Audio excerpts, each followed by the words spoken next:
जय हिंद दोस्तों। आज हम बात करने वाले हैं एक ऐसे कोर्ट केस के बारे में जिसका फैसला सुनकर शायद आप भी सोच में पड़ जाएंगे।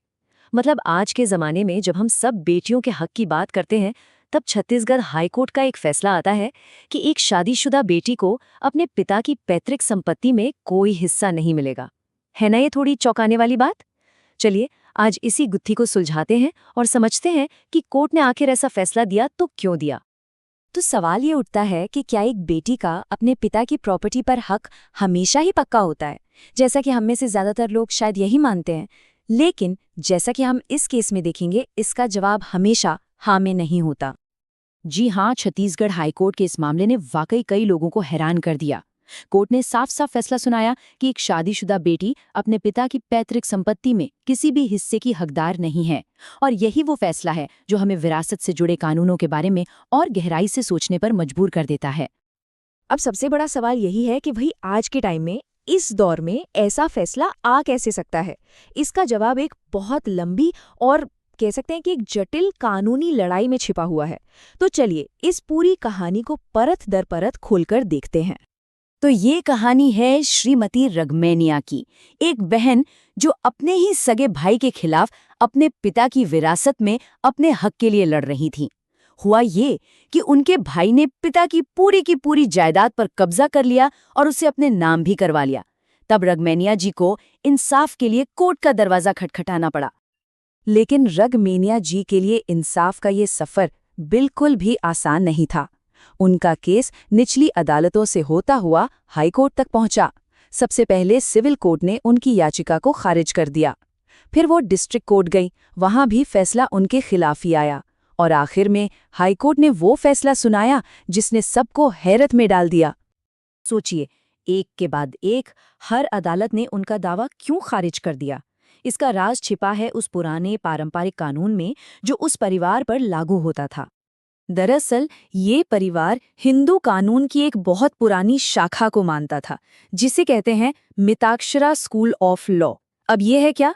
इसे आप बस ऐसे समझिए कि ये एक तरह की पारिवारिक संपत्ति की पुरानी नियम किताब है जो भारत के कई हिस्सों में सदियों से चली आ रही है। और इस नियम किताब का सबसे बड़ा रूल ये था कि पैतृक संपत्ति में अधिकार जन्म से ही तय हो जाते हैं।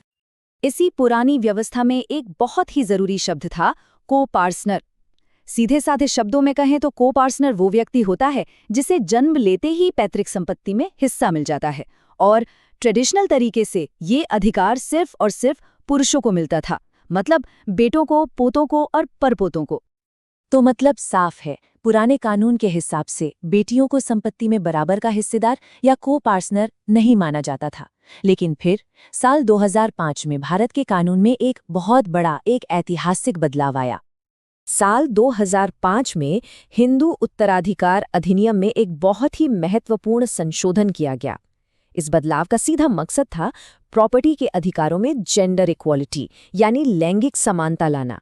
और इसी बदलाव ने बेटियों को भी बेटों के बराबर को-पार्सनर का दर्जा दे दिया।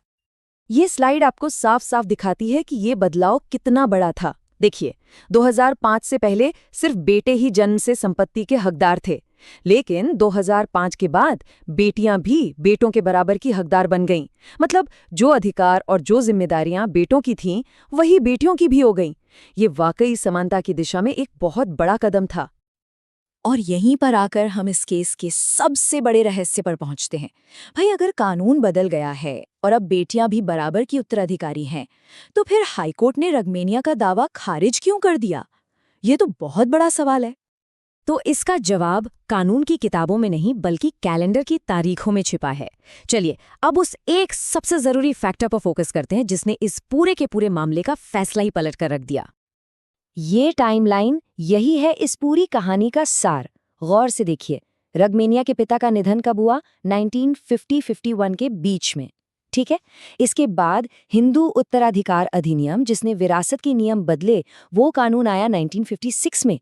और बेटियों को बेटों के बराबर अधिकार देने वाला जो बड़ा संशोधन था, वो तो पास हुआ 2005 में। अब कुछ समझ आ रहा है? सारी पहेली इन्हीं तारीखों में छिपी है। ये जो टाइमलाइन है ना, ये असल में इस पूरी पहेली को सुलझा देती है। पिता की मृत्यु उन कानूनों के बनने से बहुत बहुत पहले हो चुकी थी जो बेटियों को बराबर का अधिकार देते हैं। हाईकोर्ट ने अपने फैसले में विरासत के कानून का एक बहुत ही बुनियादी, एक फंडामेंटल रूल समझाया। कोर्ट ने कहा, उत्तराधिकार का फैसला उस कानून के आधार पर होता है जो पूर्वज की मृत्यु के समय लागू था। आसान भाषा में कहें तो आप भविष्य में बनने वाले कानून को अतीत में हुई घटनाओं पर लागू नहीं कर सकते। तो कोर्ट का तर्क बहुत ही सीधा और साफ था। जब पिता की मृत्यु हुई तब पुराना मिताक्षरा कानून ही लागू था। उस कानून के तहत नियम ये था कि अगर परिवार में बेटा है तो पूरी संपत्ति उसे ही मिलेगी। बेटी को हिस्सा सिर्फ और सिर्फ तभी मिल सकता था जब कोई बेटा ना हो। क्योंकि रग्नेनिया का एक भाई था, इसलिए कानून के हिसाब से सारी संपत्ति उसे चली गई।